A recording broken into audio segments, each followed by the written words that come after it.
Tôt dimanche matin, un puissant tremblement de terre de magnitude 6,7 a secoué les eaux à l'ouest-sud-ouest de Tual, une ville isolée dans la province de Maluku à l'est de l'Indonésie.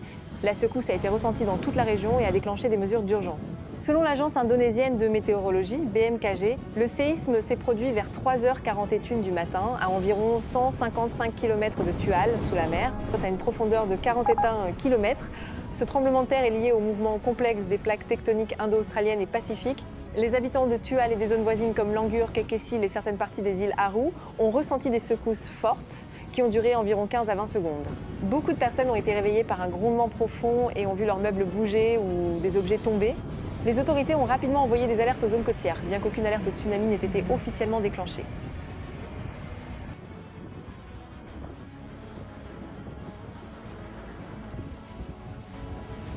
Les habitants ont été invités à ne pas retourner immédiatement dans les bâtiments susceptibles d'avoir été fragilisés avant qu'ils soient inspectés. Pour l'instant, aucun décès n'a été signalé, mais on rapporte plusieurs blessures légères causées par des chutes d'objets ou des mouvements de panique.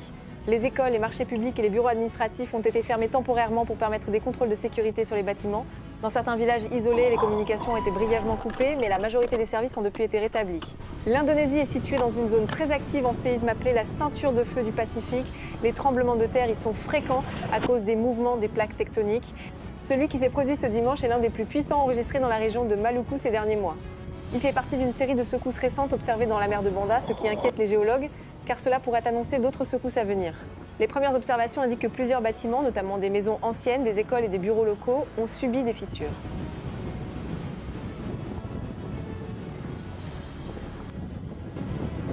Certaines routes rurales ont été bloquées par des glissements de terrain, mais des équipes ont rapidement commencé à dégager les débris.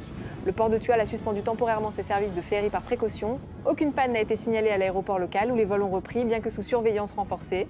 Des équipes de secours ont été envoyées sur place avec l'aide de la Croix-Rouge indonésienne pour évaluer les dégâts, distribuer des médicaments et installer des abris temporaires pour les habitants dont les logements ont été endommagés.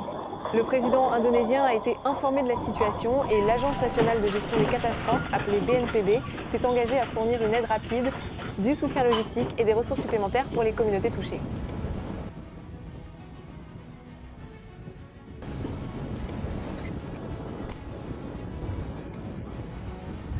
Les chaînes de télévision locales diffusent en direct des images de la situation et les médias internationaux comme CNN, BBC ou Al Jazeera relaient également l'information en mettant en avant la capacité de l'Indonésie à faire face à ce genre de catastrophe.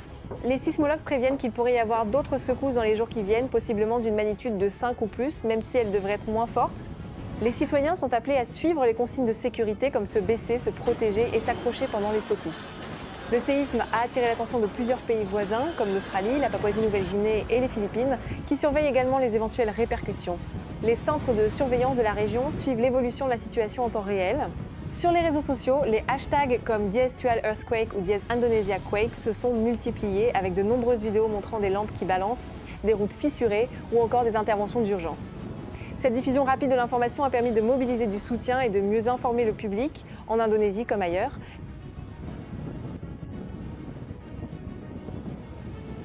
Ce séisme rappelle une fois de plus les défis que l'Indonésie doit affronter.